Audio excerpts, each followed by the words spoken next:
रावण भले ही एक राक्षस कुल का राजा था, लेकिन उसके जैसा दुनिया में दूसरा कोई व्यक्ति नहीं।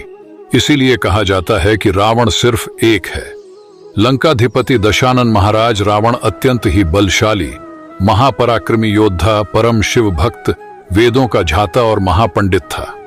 रावण की विशेषताएं क्या थीं? जैन शास्त्र में रावण को प्रतिनारायण माना गया है।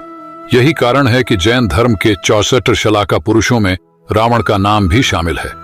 रावण ब्रह्मज्ञानी और बहुविद्याओं का जानकार था। वह कई तरह के तंत्र, सम्मोहन, इंद्रजाल और जादू जानता था। रावण के पास ऐसा विमान भी था जो अन्य किसी के पास नहीं था। इसलिए जब रावण मृत्युशैया पर पड़ा होता है, तब भगवान राम अपने भाई लक्ष्मण को रावण ने राजनीति और शक्ति का ज्ञान प्राप्त करने को कहते हैं। क्यों राम ने लक्ष्मण को रावण से शिक्षा लेने को कहा? जब राम और रावण के बीच युद्ध हुआ तो रावण की हार हुई। रावण मरणासन्न अवस्था में था। तब भगवान राम से लक्ष्मण को रावण ने शिक्षा लेने को कहा, क्योंकि राम भी जानते थे कि रावण इस संसार के नीति, राजनीति और शक्ति के महान पंडित थे। इसलिए राम ने लक्ष्मण से कहा कि तुम रावण के पास जाओ को उससे जीवन से जुड़ी ऐसी शिक्षाएं प्राप्त करो जो तुम्हें और कोई नहीं दे सकता है। भगवान राम की बात सुनकर लक्ष्मण मृत्युशैया पर पड़े रावण के सिर के पास जाकर खड़े हो गए। लेकिन लक्ष्मण के काफी देर खड़े होने पर भी रावण ने कुछ नहीं कहा। लक्ष्मण राम के पास वापस आ गए और कहा कि प्रभु, मैं बहुत देर तक रावण के पास खड़ा रहा, लेकिन उसने कुछ नहीं कहा। तब भगवान राम बोले कि किसी से ध्यान प्राप्त करने के लिए उसके सिर नहीं बल्कि चरणों के पास खड़ा होना चाहिए।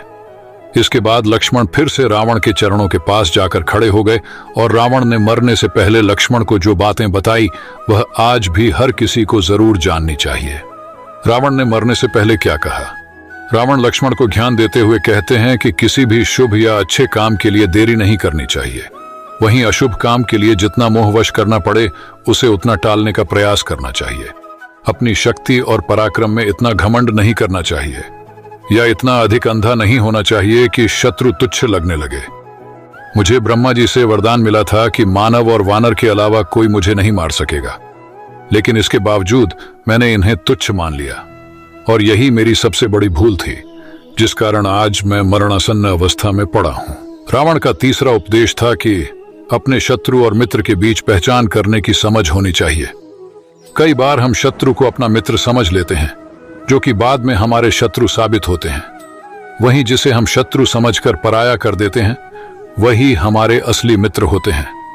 रावण ने लक्ष्मण को ज्ञान देते हुए कहा कि अपने जीवन के गूढ़ रहस्यों के बारे में किसी को भी नहीं बताना चाहिए, फिर चाहे वह आपका कितना भी सगा क्यों ना हो, क्योंकि विभीषण जब लंका में था तब वह मेरा शुभेच्छु था, और जब वह राम की शरण में गया तो मेरे ही विनाश का कारण बन गया। रावण का आखिरी उपदेश था कि किसी भी पराई स्त्री पर बुरी नजर नहीं रखनी चाहिए, क्योंकि जो व्यक्ति पराई स्त्री पर बुरी नजर रखता है वह नष्ट हो जाता है। देवताओं को भी पराजित करने वाला रावण महापंडित और महाज्ञानी था, लेकिन रावण की सबसे बड़ी कमजोरी यह थी कि वह अपने बल और ज्ञान के अहंकार में खुद को ही भगवान मान बैठा था और ईश्वर के बनाए नियमों में बदलाव करना चाहता था। अगर रावण कुछ साल और जीवित रहता तो अपने 7 अधूरे काम को पूरा कर लेता और फिर दुनिया कुछ और होती है। देखिए रावण के वो 7 अधूरे काम क्या हैं। रावण का सबसे पहला सपना था स्वर्ग में सीढ़ी बनाना। रावण चाहता था कि हर व्यक्ति स्वर्ग जाए, इसलिए वह धरती से लेकर स्वर्ग तक सीढ़ियां बनाने का काम शुरू कर चुका था। लेकिन जब तक यह सीढ़ी बनकर तैयार होती, रावण भगवान राम के हाथों में मारा गया। रावण का दूसरा सपना था समुद्र के पानी को मीठा करना। रावण को पता था कि पृथ्वी पर पीने का पानी कम है। अगर समुद्र का पानी मीठा हो जाए तो पीने के पानी की समस्या हमेशा के लिए खत्म हो जाएगी।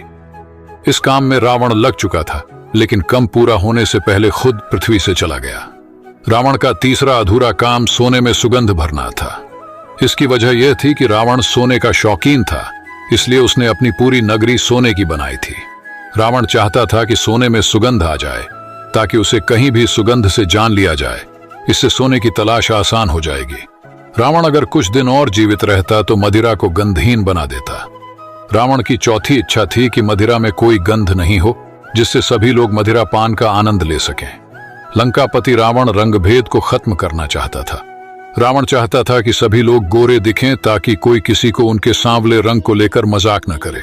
रावण चाहता था कि संसार भगवान की पूजा बंद कर दे और उसकी पूजा करे, लेकिन रावण का यह सपना उसके साथ ही टूट गया। खून का रंग लाल होता है, जिसे रावण सफेद करना चाहता था ताकि उसके द्वारा किए जाने वाली हत्या का पता किसी को न चले।